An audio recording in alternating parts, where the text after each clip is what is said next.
especially in India or Bangalore, there was no buzz around entrepreneurship. So I started something called computer assembling. What sparked your interest to move from a corporate world to entrepreneurship? I was paid very well and living a comfortable life. Quitting my job and starting my own is also risky. Can you talk more about My Garden Emporium too? And by the way, Garden Emporium, after landing in India, it's not my first startup. It could be like second or third because I try to iterate fast. Would also love to understand your early journey. Like, how did you start? What are the different problems that you faced? Can you walk us through that? Yeah. So for me, it was unique because I didn't have a product management background or an engineering background. So I think that was, for me, that was a bit of imposter syndrome, thinking like, oh, I'm a salesperson, I can't build a company. But I really felt like I knew what I wanted to use as the user. A lot of people find it really, really difficult to find their first 10, 20 or 100 customers. So could you maybe throw some light there? For me, it was, okay, I know who the buyer could be at the time. I thought I knew because at first I said, hey, sales managers, VPs of sales should buy it. Quickly realized that actually sales leaders were not my buyer and that marketing leaders were.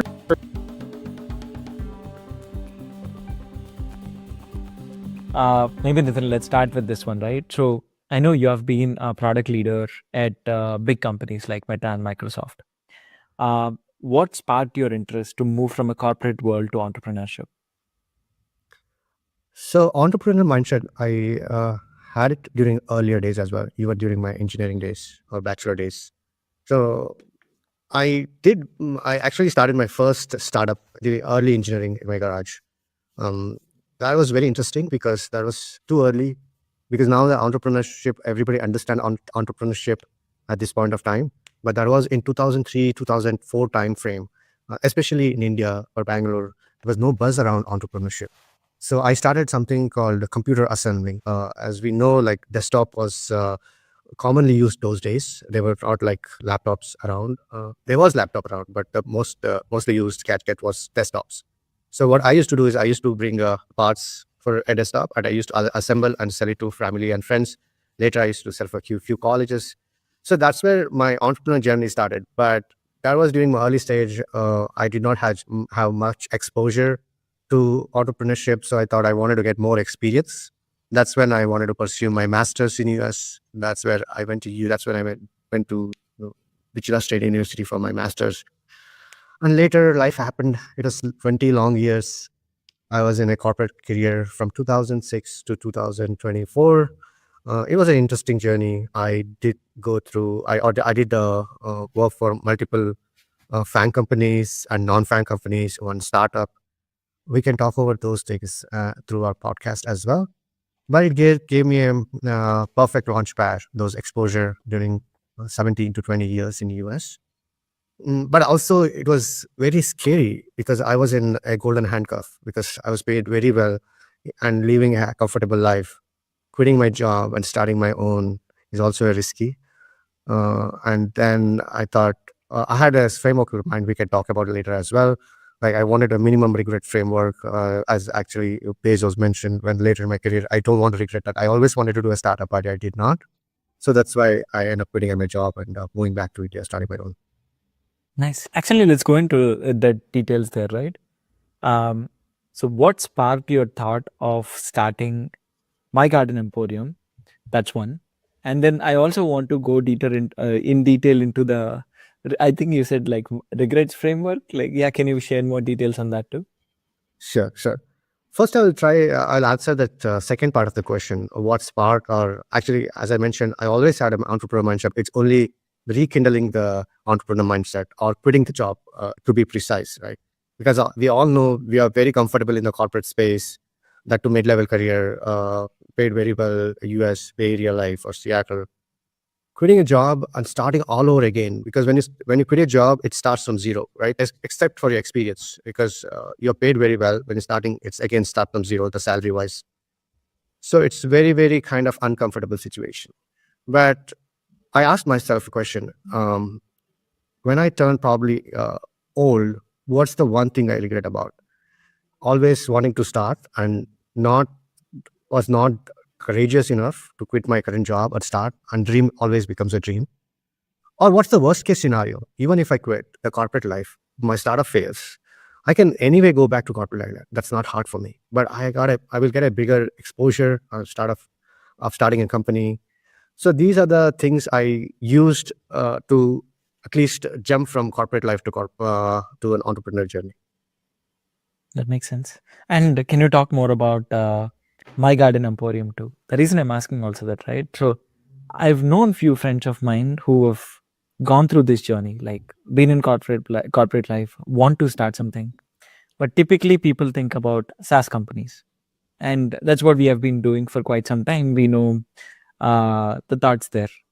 I mean, we know how to build products there. We'll probably have contacts, find engineers, etc., etc. I mean, even for My Garden Emporium, I know it's tech. I mean, at the end of the day, we do tech and we are solving a problem. So, can you give us some thoughts on like why did you choose this specific problem? That's a very interesting question. As you mentioned, I'm also the My Garden Emporium tech is heavily involved. But where I think businesses is like I know I'm from a SaaS company or I work for Amazon, Facebook, and Meta. It was easier for me to start something similar. But way I think about business use cases is basically picking one problem and solving it. I think that's where I think most of the startup journeys are successful. When you look back, right? So there are a lot of SaaS companies, and today you've seen there's a lot of hype or boom around AI, and I feel that's just genuine, and things are going to change with AI. Um, and way I thought about, and by the way, Garden Emporium after landing in India, it's not my first startup. It could be like second or third, because I try to iterate fast, fail fast, and iterate fast, or pivot fast. The way I pick Garden Emporium is finding a problem and trying to solve it. So when we look at basically I'm from Bangalore. So Bangalore stages, like early days or 20 years back, it was much, much greener. And now you see any metro cities, not only Bangalore, any metro cities across the globe, we are losing greenery in urban space, especially in the urban spaces. And this is one of the biggest problem we have to solve. And there are very less players solving this space. And I saw biggest opportunity in this space. So that's where I thought, okay, sustainability is one of the areas I could use the technology to solve the sustainability space. And I started very small. I started as an MVP. Basically, I created an e-commerce platform all by myself, a single person, because I'm from a tech background. And I just launched on June 1st. Within a matter of weeks or months, I got really good traction. A lot of people asking me more than plans, because my first launch was only selling plans online. And people started asking me, what are the plans we can buy from your online platform? And then they started asking, where can I buy lands? Or do you do a landscaping? So one thing led to the other, and we started adding more products into My Garden Emporium. And it's just been 4 months. So we started from a single product, from a plants. Now we have 4 to 5 different varieties of products, be it a landscaping, be it a DIY product for kids, corporate landscaping, gifting, either wedding gifting or corporate gifting. So that's how the journey started of My Garden Emporium. So honestly, that was the biggest problem I saw when I landed in Bangalore, especially after COVID. A lot of people were missing greenery and wanted a second space outside of the metro cities. And not everybody could afford a second space outside of the metro cities because the real estate is very expensive. Idea was, why can't we bring a greener environment into the urban cities rather than people moving around? So that was the intention. And that's where we started selling plants. And now we are moved into like 4 different varieties or categories of My Garden Emporium. Actually, I would love to learn more about your journey, Chris. So I know you knew the problem. Even us, right, as product managers, we know we solve a lot of problems within the company, but not many times we go through that idea of building our own companies to solve it. Mm-hmm. So can you talk us through your journey of what ticked you off to say, hey, I need to leave my job to start this company? And then would also love to understand your early journey. Like, how did you start? What are the different problems that you faced? Can you walk us through that? Yeah. So for me, it was unique because I didn't have a product management background or an engineering background. And so my background was I was the subject matter expert in, let's call it B2B gifting for salespeople. And so I said, hey, I think I know what I need to build. Let me draw it up on paper, the different screens, the different workflows. I then translated that into some mock-ups and then hired a designer off of Upwork, or at the time Elance, to design the initial like V1 mock-ups, and then was able to then get that into some hiring an engineer to then translate that. So I think that was, for me, that was a bit of imposter syndrome, thinking like, oh, I'm a salesperson, I can't build a company. But I really felt like I knew what I wanted to use as the user, and I used that as my advantage when building out kind of the first version. And I started small. The very first version was just sending gift cards, no warehouse, and wanted to see if people would pay money to send something besides an email, and started to get some traction there. That was kind of an easy V1, quick to market.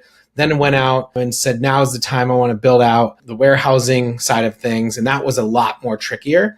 But I went out and talked to customers like with designs in hand, no product, no engineers, just designs to say, hey, what do you think of this? Would you buy this?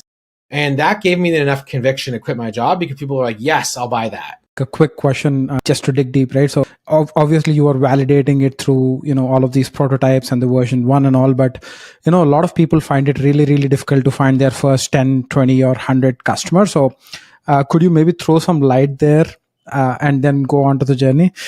Yeah, I think that was easy for me, but that was because I spent the last 10 years in sales. And so, for me, it was, okay, I know who the buyer could be at the time. I thought I knew, because at first I said, hey, sales managers, VPs of sales should buy it. So I went out there and built lists and added people to sequences and sent stuff to people and cold called and just started meeting with people, both through my network and cold calling. Quickly realized that actually sales leaders were not my buyer and that marketing leaders were, but sales were influencers. And so I quickly pivoted and shifted to talking to marketing. And I think it's easier than ever to go out and find, a database or a list of people's email addresses or mailing addresses. Easier than ever to spin up like an outbound sequence.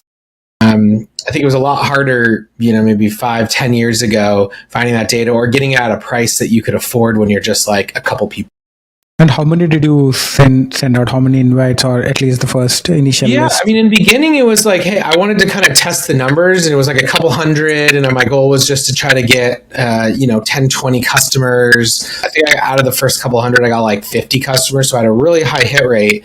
50%. That's great. Yeah. And that was really strong. And I think it was also due to a really strong product market fit, right time, right place. I also offered an incredible deal too. Like pricing was super low. I think after those first 50 customers, we more than 10x pricing, and the next 50 didn't even care, didn't even blink.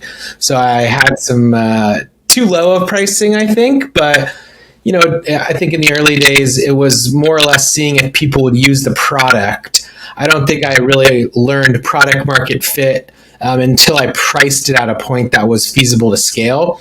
Comparison, I think it was, $100 a month or something, and then I changed it to $2,000 a month.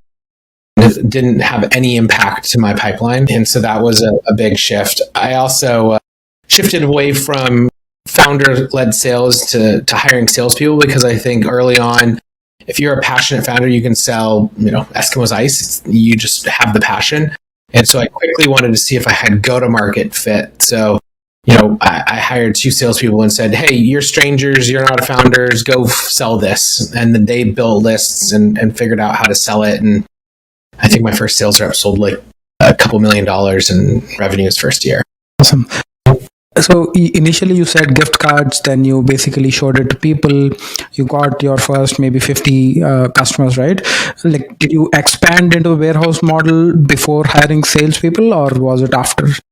It was before. So the gift cards was really just me as a kind of an entrepreneur founder, having a couple engineers who built that I found through Upwork. And then one other co-founder came in at that time who was also a salesperson background. And so we sold a bunch of gift cards, used some of the revenue from that to then parlay into Sendoso, and immediately build out warehousing before we wanted to sell to more customers. Got it. This is very interesting, Chris. I want to understand a little bit more there, right? I know you said started with gift cards and then moved into selling different products and stuff. Yep. How did you go about deciding like what you need to sell? I mean, a couple of conversations could have given you ideas, but how did you go about figuring out that, hey, this is exactly my product market fit And if you could talk us through the pricing that you went through as well. I think you have monthly subscriptions, etc. Like if you can walk us through that as well, that'll be awesome. Yeah, so I think in determining what next to build and sell was a combination of one, myself. I knew that I had this roadmap, this vision, and that I needed to kind of chip away at, month over month. The two was validating it with customers and seeing what customers thought as well. But I think that it was more just building out my vision.